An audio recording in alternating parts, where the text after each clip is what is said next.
Hi കൂട്ടുകാരെ, പുതിയൊരു വീഡിയോയിലേക്ക് എല്ലാവർക്കും സ്വാഗതം. അങ്ങനെ ഇന്ദ്രൻ പറയണേ, എൻ്റെ അമ്മയുടെ അടുത്ത് ഞാൻ അനുപമയെ ഒരിക്കലും ഇട്ട് കൊടുക്കില്ല. കാരണം അനുപമയോടാണല്ലോ ഏറ്റവും വാശിയും ദേഷ്യവും. അത് കേട്ടോടെ തന്നെ മഞ്ചാടി പറയാണ്, എന്തായാലും ഇന്ദ്രട്ടൻ പോകുന്നത് നന്നായി എന്നൊക്കെ പറയുമ്പോൾ ഉടൻ തന്നെ ഭാനുമ പറയാം, അത് പറ്റത്തില്ല ഇന്ദ്ര, നീ അവിടെ തന്നെ താമസിക്കണമായിരുന്നു. കാരണം രണ്ടു പേരാണ് കൂടിച്ചേർന്നിരിക്കുന്നത്, അർഷയും സുശീലയും. ഇവർ തമ്മിൽ കൂടിച്ചേർന്ന പിന്നീട് പറയാൻ വാക്കുകളില്ല.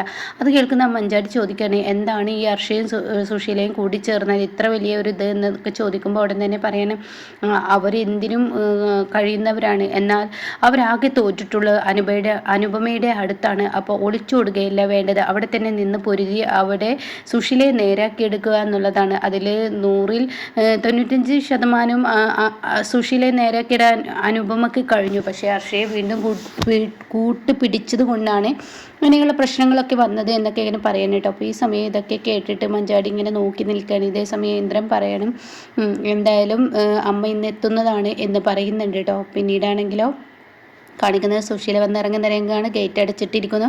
അപ്പോൾ അർഷ പറയാണ്, നിങ്ങൾ പോയിട്ട് വാ, ഞാൻ പുറത്ത് നിൽക്കാമെന്ന് പറയണേ. മക്കൾ ഒരുപക്ഷെ അമ്മ വരുന്നത് അറിഞ്ഞിട്ടുണ്ടാവില്ലേ? ഓ, അവരൊക്കെ അറിഞ്ഞിട്ടുണ്ട് എന്ന് പറഞ്ഞിട്ട് സുശീല അകത്ത് കയറാണ്. 4 പുറം നടക്കുകയാണ്, ബെല്ലടിക്കുകയാണ്. ആരും തന്നെ കഥക് തുറക്കുന്നില്ല. അപ്പോൾ അർഷ ഉള്ളിലോട്ട് കയറി വരികയാണ്. എന്താ പ്രശ്നം, എന്താ ആരും ഇവിടെ ഇല്ലേ എന്നൊക്കെ ചോദിക്കുമ്പോൾ അറിയത്തില്ല, ഇവിടെ ആരുമില്ല, പുറത്തുനിന്ന് ലോക്ക് ചെയ്തിരിക്കുന്നു. അത് കേട്ടോടെ തന്നെ ഹർഷ പറയണം, അമ്മ വരുന്നതിൻ്റെ പ്രതിഷേധമായിരിക്കും മക്കളെ കാണിച്ചിട്ടുണ്ടാവും. അപ്പം ഞാൻ വരുന്നത് അവർക്ക് അറിയാമോ? തീർച്ചയായും അവർക്കറിയാം. അമ്മ ചെയ്തു വെച്ച പ്രവൃത്തിക്ക് തെറ്റ് എന്ന് അറിഞ്ഞിട്ടും ആ തെറ്റിനെ കൂട്ടുപിടിക്കുന്നത് ശരിയല്ലല്ലോ. അതുകൊണ്ടായിരിക്കും അവരെല്ലാവരും ഇവിടെ നിന്ന് പോയിട്ടുണ്ടാവുക എന്ന് പറഞ്ഞോടെ തന്നെ സുശീല പറയാം, ഓ അങ്ങനെയാണോ, എന്താ ഞാൻ താക്കോൽ ഇവിടെ എവിടെയെങ്കിലും ഉണ്ടോ എന്ന് നോക്കട്ടെ, വെക്കുന്ന സ്ഥാനം എനിക്കറിയാം, അതൊക്കെ നോക്കട്ടെ എന്ന് പറയുന്നത്. അവിടെയൊക്കെ നോക്കൂട്ടോ, അവിടെയൊക്കെ പറഞ്ഞ് നോക്കും താക്കോല്. പക്ഷെ അവിടെ ഒന്നും കാണുന്നില്ല. ഇതേ സമയം എൻ്റെ മക്കളെ എന്നെ തനിയാക്കിയിട്ട് തന്നെ പോയിരിക്കുന്നത്. എൻ്റെ ആൻറ്റിയെ എൻ്റെ കൂടെ കൊണ്ടുപോകാം. പക്ഷെ പിന്നീട് ഒരു ചടങ്ങുണ്ട്, ആൻറ്റിയെ എങ്ങോട്ടേക്ക് കൊണ്ടുവരിക എന്നുള്ള ചടങ്ങ്. അത് വീണ്ടും ആവർത്തിക്കണ്ട. അപ്പോൾ അത് വേണ്ട, ആൻറ്റി ഇന്ന് ഇവിടെ നിൽക്ക്, രാത്രിയാകുമ്പോൾ എന്തായാലും അവരെത്താതിരിക്കില്ല. അത് കേട്ടോടെ തന്നെ സുശീല പറയണേ, എൻ്റെ വീട്ടിലെ എനിക്ക് അന്തി ഉറങ്ങാൻ യാതൊരു കുഴപ്പമില്ല, യാതൊരു പേടിയുമില്ല. എൻ്റെ വീടിൻ്റെ വരാന്തയിൽ ഞാൻ സുഖം സുന്ദരവുമായ അന്തി ഉറങ്ങുമെന്ന് പറയട്ടോ. ഇതേ സമയം ഇത് കേട്ടോടെ തന്നെ ഹർഷ പറയണ്, എന്നാൽ ക്യാഷ് വേണ്ടേ, ക്യാഷ് ഞാൻ തരാം, എനിക്ക് എന്തെങ്കിലും ആവശ്യമുണ്ടെങ്കിൽ എന്നെ വിളിച്ചാൽ. അയ്യോ, ഫോണില്ലല്ലോ, എങ്ങനെ വിളിക്കാനാണ് ആൻറ്റി? അപ്പോൾ ആൻറ്റി നാളെ രാവിലെ ഞാൻ വരാം, എന്തായാലും ആൻറ്റി ഇന്നിവിടെ നിൽക്ക്, ഇന്ന് വരാതിരിക്കത്തില്ല എന്നൊക്കെ പറഞ്ഞ് ഹർഷ അവിടെ ആക്കിയിട്ട് സുശീല അവിടെ ആക്കി പോവുകയാണ് കേട്ടോ. വീണ്ടും സുശീല തൻ്റെ ഉമ്മറപ്പടിയിൽ ഇങ്ങനെ കയറിയിരിക്കുകയാണ്, തൻ്റെ മക്കൾ തന്നോട് കാണിച്ച ആ ഒരു ഇതൊക്കെ ആലോചിച്ചിട്ടോ. എന്നാൽ ഈ സമയം ഇപ്പുറത്ത് കാണിക്കുന്നത് സച്ചിയും കുടുംബത്തെയാണ്. അപ്പോൾ എല്ലാവരും അവിടെ പോയി വന്നിരുന്ന ഗോകുലിനോട് പറയാണ്. അപ്പോൾ ഗോകുലിനോട് സച്ചി ചോദിക്കുകയാണ്, എന്തിനാണ് നീ ഇത്ര വാശി പിടിക്കുന്നത്? ആ അനന്തം മാഷ് എന്ന് പറയുന്ന വ്യക്തിക്ക് 1000 പണിയുണ്ട്. ആ വീട്ടിൽ മക്കളുമായുള്ള പ്രശ്നങ്ങൾ, അനവധി പ്രശ്നങ്ങളിലൂടെ ഓടി നടക്കുന്ന അനന്തം മാഷ് നീ എന്തിനാണ് ഇങ്ങനെ ഇട്ട് ബുദ്ധിമുട്ടിക്കുന്നത്? അനന്തം മാഷ് കാണിച്ചു തരുന്ന ഒരു പെണ്ണിനെ കെട്ടാമെന്നൊക്കെ പറഞ്ഞ് വാശി പിടിക്കുന്നത് ശരിയല്ല. അവർക്ക് പെണ്ണാലോചിക്കാനൊന്നും നേരെയില്ല. അത് കേട്ടോടും തന്നെ എന്ത് പറയാണ്, ശരിയാണ് ഏട്ടാ, ഏട്ടൻ എന്തിനാ വെറുതെ അവരെ ബുദ്ധിമുട്ടിക്കുന്ന? പെണ്ണ് നമുക്കൊന്ന് ആലോചിച്ചാൽ പോരെ. അത് കേട്ടോടും തന്നെ ഗോകുൽ പറയണേ, എൻ്റെ മനസ്സിലുള്ള പെണ്ണായിരിക്കണ്ടേ, അതെങ്ങനെ അനന്തമാഷിന് കണ്ടെത്താൻ കഴിയും? അത് കഴിയില്ലല്ലോ, എന്താ നീ വിചാരിക്കുന്നത്? അപ്പോഴേക്കും സച്ചി പറയാണ്, എടാ നിൻ്റെ പ്രായം എന്ന് പറയുന്നത് ആ ചീരു ഇല്ലേ, അനന്തമാഷിൻ്റെ മകൾ ചീരു, ആ ചീരുവിൻ്റെ പ്രായമാണ്. എന്നാൽ ഇന്ന് അവൾക്ക് 3 കുട്ടികളായിരിക്കുന്നു. അതേപോലെ 3 കുട്ടികൾ നിനക്കും അവരുടെ സമയമായി. നീയാണെങ്കിലോ ഇങ്ങനെ, എന്നാൽ നിൻ്റെ പെങ്ങളാണെങ്കിലോ വേറൊരു തരം. അത് കേട്ടോട് തന്നെ ഗോകുൽ ഇന്ദുവിനോട് പറയണേ, എടി നിനക്ക് ഈ വിവാഹം ഒന്ന് ഉറപ്പിച്ചൂടെ, നിനക്ക് കഴിച്ചൂടെ? അതില്ല, ഏട്ടൻ പിന്നെ വിവാഹം കഴിക്കില്ല, ഏട്ടൻ്റെ കൂടെ തന്നെ ഞാൻ വിവാഹം കഴിക്കുള്ളൂ, ഇതെൻ്റെ വാശിയാണ് എന്നൊക്കെ പറയുമ്പോൾ, നിങ്ങൾ തമ്മിൽ പരസ്പരം ഇങ്ങനെ വാശിയും ദേഷ്യവും ഒക്കെ പറഞ്ഞിരുന്നാലേ ഞങ്ങൾ അവസ്ഥ നിങ്ങൾ ആലോചിച്ചിട്ടുണ്ടോ എന്ന് സാവിത്രി പറയുന്നു കേട്ടോ.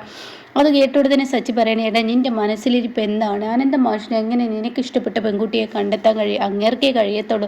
അപ്പോൾ ആരാണ് ഏട്ടാ ഏട്ടൻ്റെ മനസ്സിലുള്ള പെൺകുട്ടി എന്ന് പറഞ്ഞ ഉടൻ തന്നെ, എൻ്റെ മനസ്സിൽ ഒരേ ഒരു പെൺകുട്ടിയുള്ളൂ, അത് മഞ്ചാടി തന്നെ. അത് കേട്ട ഉടൻ തന്നെ, എന്താ നീ പറയുന്ന, മഞ്ചാടിയോ?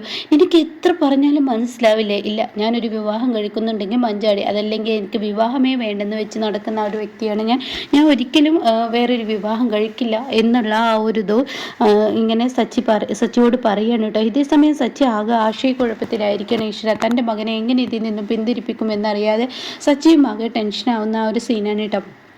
പിന്നീട് കാണിക്കുന്നത് അർദ്ധരാത്രിയാവുമ്പോൾ ഭാനു അമ്മ വരികയാണ് സുശീലയുടെ അരികിലോട്ട്. സുശീലയാണെങ്കിലോ ആ തെണ്ണയിൽ കിടന്നിങ്ങനെ ഉറങ്ങുകയാണ്. ഈ വീട്ടിൽ ആരുമില്ലേ ഈശ്വര, ഡേറ്റൊക്കെ കെടുത്തിയിരിക്കുന്നത്, എന്താണ് ഇവിടുത്തെ അവസ്ഥ, എന്താ ഇവിടെ ആരുമില്ലേ എന്നൊക്കെ പറഞ്ഞ് ഭാനു അമ്മ അങ്ങനെ പതിയെ പതിയെ സുശീല എവിടെയായിരിക്കും, മക്കളൊന്നും ഇവിടെ ഇല്ലയെന്ന് തോന്നുന്നു, സുശീല എങ്ങോട്ട് പോയി, സുശീല എന്ന് ജാമ്യത്തിൽ ഇറങ്ങിയതാണല്ലോ ഈശ്വര, സുശീല എവിടെ എന്നൊക്കെ പറഞ്ഞ് താനിങ്ങനെ ഓടി ഓടി ഓടി വരുമ്പോൾ താൻ കാണുന്ന കാഴ്ച ഇരുട്ടിൻ്റെ മറവിൽ സുശീല ഇങ്ങനെ ഒതുങ്ങിക്കൂടി കിടക്കുന്നതാണ് കേട്ടോ. ഇത് കാണുന്നതിനോടുകൂടി ഭാനുമ്മക്ക് സങ്കടമാവാണ്. ഭാനുമ്മ ചോദിക്കണം, സുശീല നീ എന്താ ഇവിടെ കിടക്കുന്നത്, പിന്നെ ഞാൻ എന്താ ചെയ്യേണ്ടത്, എൻ്റെ വീട്ടിൽ എനിക്ക് അന്തി ഉറങ്ങാൻ ഒരിടമില്ലെങ്കിൽ പിന്നെ ഞാൻ എന്ത് ചെയ്യും, എൻ്റെ മക്കൾ എന്നോട് കാണിച്ചത് കണ്ടില്ല, എൻ്റെ മക്കളെല്ലാം എന്നെ വിട്ടു പോയിരിക്കുന്നു, അപ്പോൾ എൻ്റെ വീട്ടിൽ എനിക്ക് അന്തി ഉറങ്ങാൻ ഒരിടമില്ലെങ്കിൽ ഞാൻ എന്താ ചെയ്യുക, അപ്പോൾ ഇന്നാണ് ഈ ജാമ്യത്തിൽ ഇറങ്ങിയത്, അതെ ഞാൻ ഇന്ന് തന്നെയാണ് ജാമ്യത്തിൽ ഇറങ്ങിയത്, എന്നാൽ സുശീല എനിക്ക് ഞാൻ കുടിക്കാനോ കഴിക്കാനോ എന്തെങ്കിലും കൊണ്ടുവരട്ടെ, അതൊന്നും വേണ്ട ഭാനുമ്മേ, എനിക്കിതൊക്കെ ശീലമായി, കുടിക്കലും കഴിക്കലൊക്കെ ഇപ്പോൾ കുറവാണ്, കുറച്ച് നാളുകൾ അതിനുള്ളിൽ കിടന്നപ്പോൾ എല്ലാം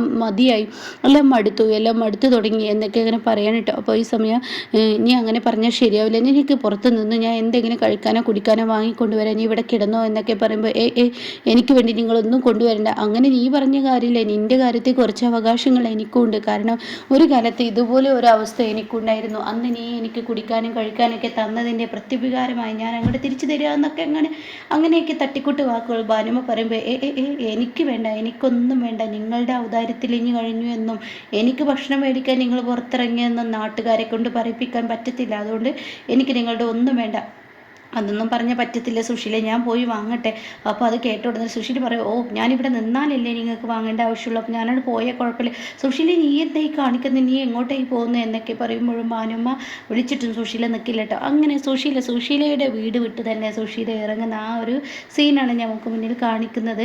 പിന്നീട് കാണിക്കുന്നത് ഇന്ദ്രൻ അനന്തമാഷിനെ വിളിക്കണം, അനന്തമാഷ് പോയി ഫോൺ എടുക്കണം, എന്താ ഇന്ദ്ര ഈ സമയത്ത്, അതെ ഞാൻ ഇന്ന് അനുവിന് 5-6 വട്ടം വിളിച്ചു, അവൾ ഫോൺ എടുക്കുന്നില്ല, അത് കേട്ടോടെ തന്നെ മാഷ് പറയണേ അവളെ കുറ്റം പറയാൻ പറ്റില്ല, ഫോൺ വിളിച്ചത് കണ്ടിട്ടുണ്ട്, അവരുടെ ചീരുവിൻ്റെയും കുഞ്ഞുങ്ങളുടെയും അടുത്താണത് മാത്രമല്ല അമ്പിളി അടുക്കളയിലുമാണ്, അതുകൊണ്ടായിരിക്കാം എന്നൊക്കെ ഇങ്ങനെ പറയുമ്പോൾ ഉടൻ തന്നെ അല്ല ഞാനൊരു കാര്യം പറയാൻ വേണ്ടി വിളിച്ചതാണ്, എന്ത് കാര്യം എന്നിങ്ങനെ അനന്തമാഷി ചോദിക്കുന്നുണ്ട്. അപ്പോൾ ആ സമയം പറയണേ ഞാനിപ്പോൾ ഈ വീട്ടിലോട്ട് താമസം മാറി, അനുപമക്ക് വാങ്ങിച്ച വീടുണ്ടല്ലോ അതിലോട്ട്, എൻ്റെ അമ്മ ഇന്ന് ജാമ്യത്തിൽ ഇറങ്ങാണ്, എൻ്റെ അമ്മ ഉള്ളിടത്ത് ഇനി ഞാനും അനുപമയും നിൽക്കേണ്ട എന്നുള്ള തീരുമാനമാണ് എൻ്റേത്, അപ്പോൾ അത് അനുവിനോടൊന്ന് പറയണം, അനുവിനോടും കൂടി സംസാരിച്ചിട്ട് വേണം, ഈ വീട്ടിലോട്ട് താമസം മാറിയ അവൾക്ക് യോജിപ്പുണ്ടോ ഇല്ലേ എന്നൊന്നും അറിയില്ലല്ലോ, മറ്റുള്ളവർ പറയുന്നത് അനു അതിന് സപ്പോർട്ട് ചെയ്യില്ല എന്നാണ്, അപ്പോൾ ഇക്കാര്യം അനുവിനോടൊന്ന് പറയാൻ വേണ്ടിയായിരുന്നു. ഇത് കേട്ട ഉടനെ അനന്തമാഷ് പറയണേ ശരി ഞാൻ പറഞ്ഞേക്കാം, അല്ല അച്ഛൻ ഇപ്പം തന്നെ പറഞ്ഞാൽ നന്നായിരുന്നു, കാരണം ഇത് പറഞ്ഞെങ്കിൽ അതിൻ്റെ റിസൾട്ട് എന്താണെന്ന് അറിയാനായിരുന്നു.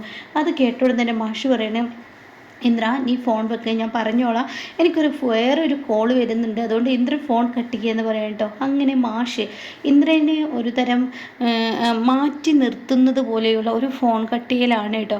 എന്നിട്ട് മാഷ് ഇങ്ങനെ ഫോൺ എടുത്തിട്ട് പറയുന്നുണ്ട്, രഘു ആണല്ലോ വിളിക്കുന്നത്, എന്തപ്പോൾ ഈ നേരത്തെ രഘു വിളിക്കുന്നത് എന്നൊക്കെ പറഞ്ഞിട്ട് മാഷ് അവിടെയും ഇങ്ങനെ നോക്കി നിൽക്കുന്നുണ്ട് കേട്ടോ.